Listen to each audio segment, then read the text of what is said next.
Namo tassa bhagavato arahato samma sambuddhassa. Namo tassa bhagavato arahato samma sambuddhassa. Namo tassa bhagavato arahato samma sambuddhassa. Buddhang dhammang sangham namasami.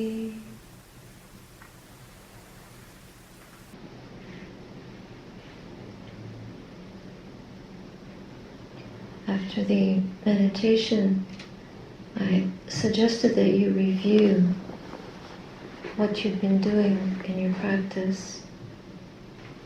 Was this helpful to stop and reflect on what you've been doing, and were you satisfied with that or not?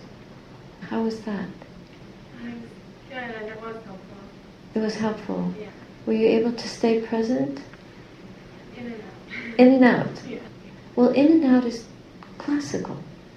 We all go in and out. But we don't want to go in and out, we want to stay.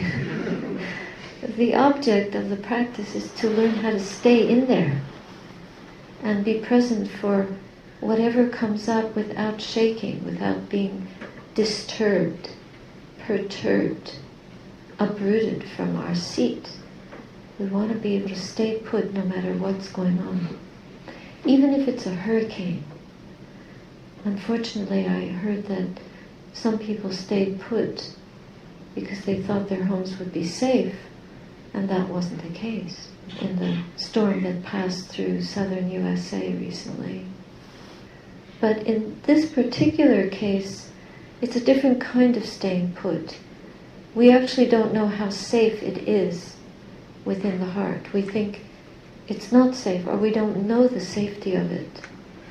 But this meditation practice helps us to learn where it's safe, even if there is a hurricane. And I don't mean externally, I mean an internal hurricane.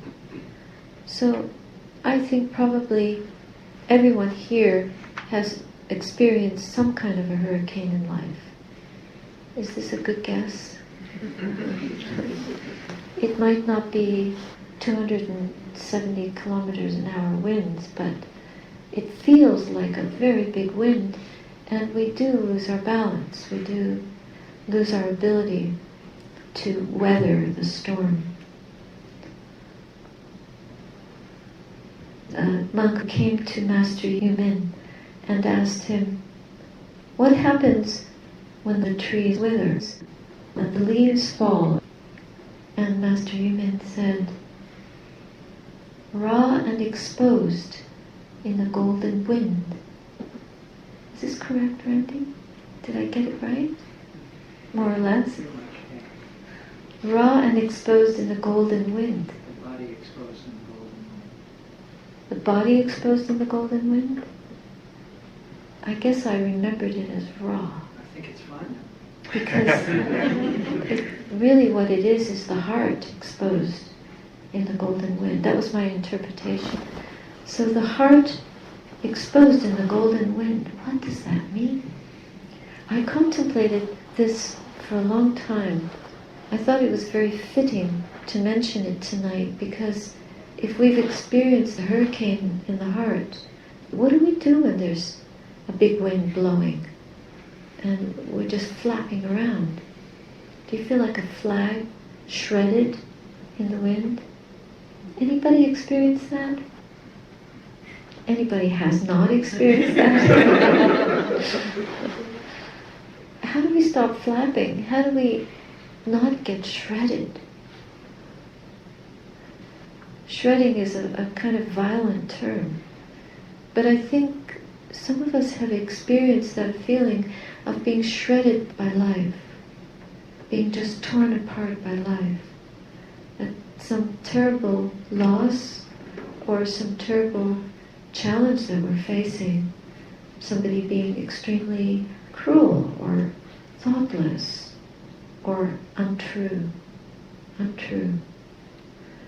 And there's a reminder of how important it is for us to hold to precepts, to be true, even if other people are not being true. And in this day and age, actually as in any day and age, being untrue can sometimes be what people choose because we think that that's how we're going to win. That's how we're going to protect ourselves from getting shredded. We're just going to tell a little white lie or not reveal what has to be revealed or hide the truth. Pretend that things are other than they are. And these situations can become so extreme that family members don't discuss what's really going on. And there's a constant denial of harm or hurt occurring, a constant avoidance of addressing pains that have been inflicted or behaviors tolerated far beyond their expiration date. And the result of that is that our truth, our own truth, begging to be heard, is silenced. But it's screaming to be heard, and it's silenced. And then our ability to vocalize that or voice it is shredded. We're disabled. Sometimes that disabling is so deep that even as adults, we can't express or experience pains and traumas that we were impacted by in our youth or as children. We can't even remember them properly. So because of our heart is shredded by those ill winds that blew. And why did they blow? Usually because people in our families or people in our lives, even teachers, have acted unskillfully, have treated us unwell, have been abusive, have not kept precepts. You see, this isn't just an example of how much harm can be caused by not being true to what is true, by not regarding, restraining the mind, our impulses, sense desire, our choosing our preferences, following ways that are convenient rather than right, or ways that feel safe when they're actually harmful, or just being overwhelmed by situations and losing control, and sometimes by abuse of intoxicants, and being victimized by parents that have been alcoholic, or friends, relationships that have ended up in abusive substances and the harm that causes. So the repair of the shredding is a process, a long process. But when the tree withers and the leaves fall, if we understand the impermanence of these things, like now this is fall season, so the leaves are turning red, yellow, and today you may have observed it was a very sunny day, a day when things are very clear and bright, easy to see. So you look at the hillsides and the parks as you drive by and you see this display of color. It's so beautiful. And when we are able to see our true colors, the true beauty within us, then it's as if we stand raw and exposed in the golden wind. As if we stand in the truth of how things are. And that truth has a golden light. It's able to shed light on what couldn't be seen before. So if we can hold those impacts and those ill winds that have blown and shredded us apart, if we can hold them in a way that helps us understand their impermanence, then we can also understand two other important aspects of all phenomena, all things of the world, including these bodies, including our lives. Not only are they impermanent, but the impermanent nature of all things is that they are unsatisfactory. They have the nature to arise and cease. Therefore, in that changingness, we suffer. We see the leaves falling and then it's winter. And winter can be a suggestion of death, of cold, of discomfort, of loss, of losing. The winter of our discontent. Actually, even that is delusion, because there is no one to be discontented. And that is the third characteristic, the emptiness of all these phenomena. So when we're able to stand in the presence of truth, we are compelled to notice these three characteristics of impermanence, unsatisfactoriness, and emptiness. These are big topics, especially if you haven't been meditating for any length of time and haven't had an understanding of the truth of how things really are. We see them for what we think they are. But just examine your life and reflect. You were sitting and you were focusing and trying to still the mind. And when the mind is still, what do you see in the stillness of the mind? What is there? Is there silence? Is there a sense of peace? Is there a sense of emptiness? Is there a sense of self? Who is this self? This self that we believe to be real and solid, the more we investigate, the more we try to pin that down, the more we meditate and see phenomena for their objective reality, we notice that they arise and cease, arise and cease, arise and last for a time and then disappear and fade away. We learn through the meditation practice that there is mental process and physical process, and they are not the same. These are important insights because we believe, the deluded mind believes, I have to be careful here because I don't want to impose anything on you. I want these things to be realizations that arise in the mind through your own ability, through your own understanding, not because somebody tells you. This is the nature, the strength of this practice is to be able to understand these things intuitively, understand them through your own insight, not because somebody tells you or you read it in a book.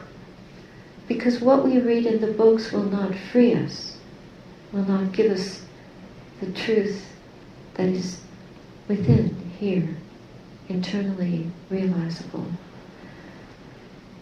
So from a heart that is integral and grows in integrity, we can understand the difference between the body and the mind.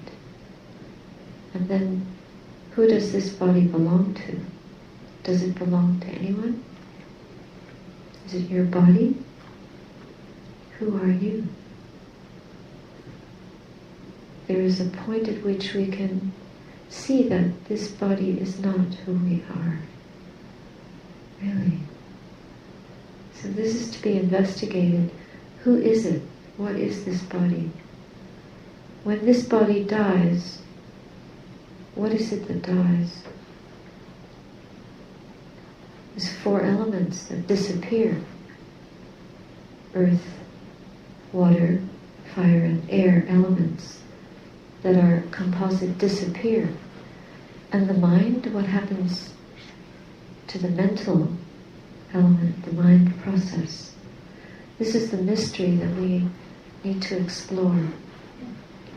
So the death of the body does not mean the death of the mind. And there is actually no one who dies. So this is really a key thing to understand, but it cannot be understood without intuitively seeing that. And the whole process of focusing on one point and stilling the mind to its absolute center point where there's no movement, no wind, no flutter, then we see that there's no one that gets shredded. We see cause-effect. We see the law of karma working. It's a moral law, an ethical law. We think that the universe is governed by laws of physics and gravity and so forth. But the law of human nature is governed by moral principles, morality. So, first and foremost, we are moral beings. We are spiritual beings in a human journey, on a human journey. And the body is the vehicle. But the mind process is the journey itself, is the path, is through the mind. It's not through the body, it's not through what happens making the body beautiful or making it young. It's impossible. Can we do that? Can we do anything to this body? Try. How long can you hold on to your beauty, ladies? You've tried everything. Does it work? Maybe for one day. What happens when your lipstick, your eye makeup smears? I don't know what it does. But it gets smeared on your face. What does that look like? Because it's not real. Why do we invest so much? Please forgive me, I don't mean to suggest that men are not intent on beautifying themselves. Of course they are. They spend plenty of time in front of a mirror. But we're totally invested in beautifying in ways that are inauthentic. And then when it doesn't work, we're devastated. We weren't attractive enough. We didn't get what we wanted. What is this whole game of getting and attracting, attaching, and being enslaved by body experiences, by the features of the body? The height, the weight, the shape, the color, the hairdo, the clothes, the shoes, the cars. I mean, all the other things that we own, and our whole sense of ownership in the world is so belabored and so heavy. Then we become slaves to these possessions and these looks and these degrees and these successes or failures. We either have positive enslavement or a negative enslavement. So we're high or oppressed. We're elated or depressed. Addicted, we're compulsive, or we're deluded, we're misled, completely misled. We're educated, but we're foolish. We have so much knowledge, but we're lost. We don't know the way out of our suffering, and we feel fearful and dread what's going to happen to us. We have no security. We're full of fear, even though we have a lot of money, property, buildings, gold. What do those things do for us when we're sad? We want more. Do you know anyone who hoards? We're all hoarders of one sort or another. I hoard Dhamma books. Or we hoard Dhamma talks. It's the same kind of thing. Relying on things of the world is not the way to truth. The only thing that we can really rely on in the end is what we have in our own hearts. So if we have the Dhamma within us, that will save us. That will make us rich. But that will impoverish in terms of the world. So that often people feel sorry for me. But I feel wealthy. I feel healthy. I might be old and sick, but I have my virtue and I have my practice. So I have the Dhamma in deep in my heart. And to me, nothing in the world is worth more than this. Nothing at all. So it's a pause for reflection. And how did I come to this? Well, I was on retreat in Burma more than 30 years ago. Just suddenly, I was doing walking meditation in this tiny little room, 7 steps forward, 7 steps back, and suddenly I thought, I could do this for life. And after I had that thought, I had a little panic attack. Oh no! But that didn't stop me, because I realized that was just a deluded mind gasping. Really? You're not going to do that. That's Mara. So when we have moments of waking up and realizing how true things are, even if they're scary, we should investigate that truth and not let it escape. Even if it goes against all our better judgment, or what we think is better, maybe we should investigate that more and follow it. Because when you think you want to hang on, giving up might be the best option. When you think that you have safety, you might want to look again and realize how much danger you're in. When you think that you're scared, too scared to make the right choice, you might think again and realize that you're not too scared. You just have to face your fear. Everybody can feel fear, but not everybody can figure out the way out of fear. And the way out of fear is not to run away from it. It's to stand in front of fear and be exposed to the hurricane. Stand in that horrific wind and be raw in it, be exposed to it, but stand your ground. Bring up the courage to stay, to be present, to experience the emptiness of it. There's no one to die, no one to be hurt, no one who gets shredded. It's just the process of nature. The trees wither, there's impermanence. The leaves fall from the trees, there's impermanence.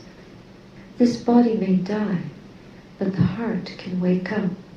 And this is the realization of the heart waking up to the truth, to that golden reality, the riches of that. That's the true gold. That is what will bring light and brilliance, resilience and beauty within. Forget about what the body is doing, because we can't stop the body's process. In the end, we become wrinkled, we sag, we flake, we fall down, we get crippled, we get bent over, decrepit, like a ruin. But the mind is bright and brilliant, strong, resilient, refined, subtle, pure, deathless. And this is the thing that we must work for, to be refined like gold in the furnace.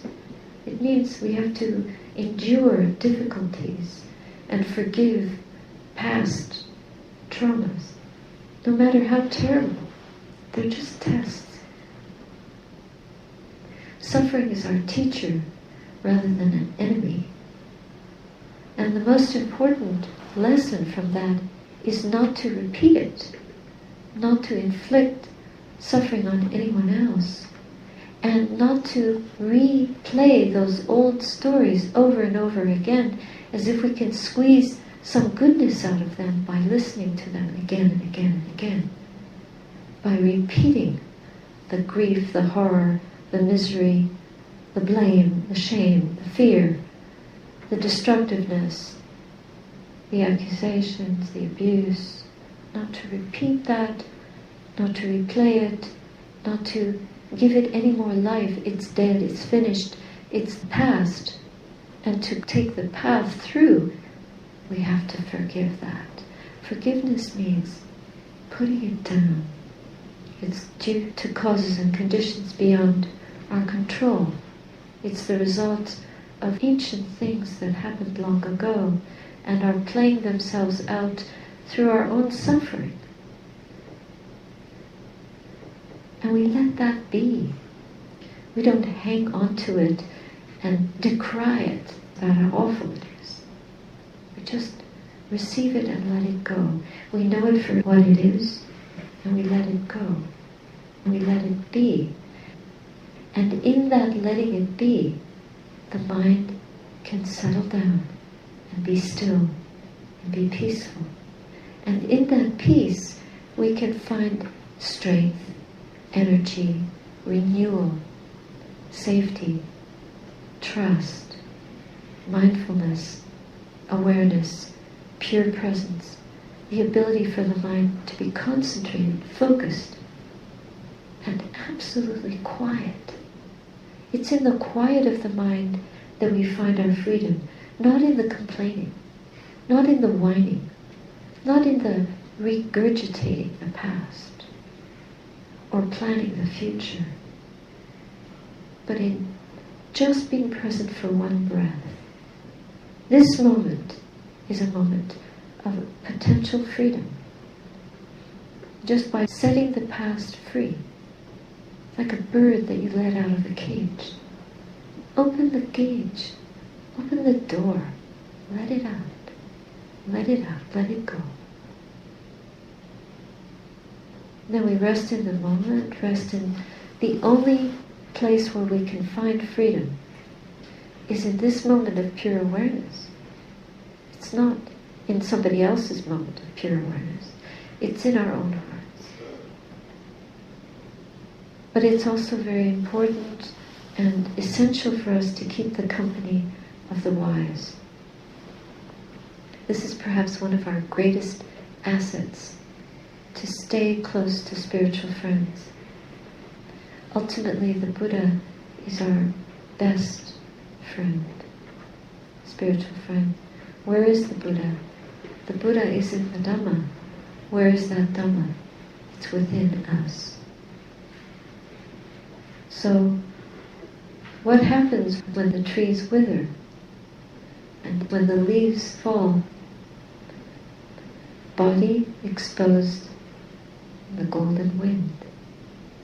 We stand raw and empty, emptying out all the rubbish, all the dead things of the past. We stand in the truth, in the golden truth, the golden light of the truth, here and now. Not in the body, but in the mind that we call the heart. It's not a physical organ, it's that sensitivity, that sensibility, that which is experiencing or able to experience love, unconditional love and compassion. It's here. We're sentient beings. We feel the pain, the suffering of others, and we let it go. We feel compassion, and we grow that. We grow it until it is boundless. If we were able to spend every moment of consciousness feeling unconditional compassion for ourselves and all beings, that's true practice for this moment. We can practice for that.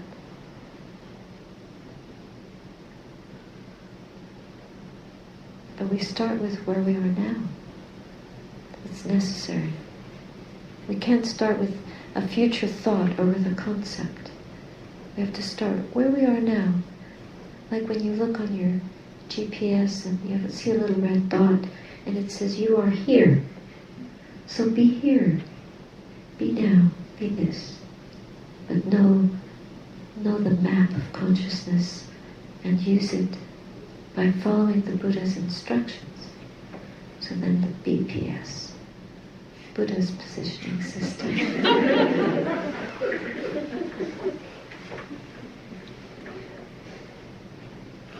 I offer you tonight. Thanks for listening.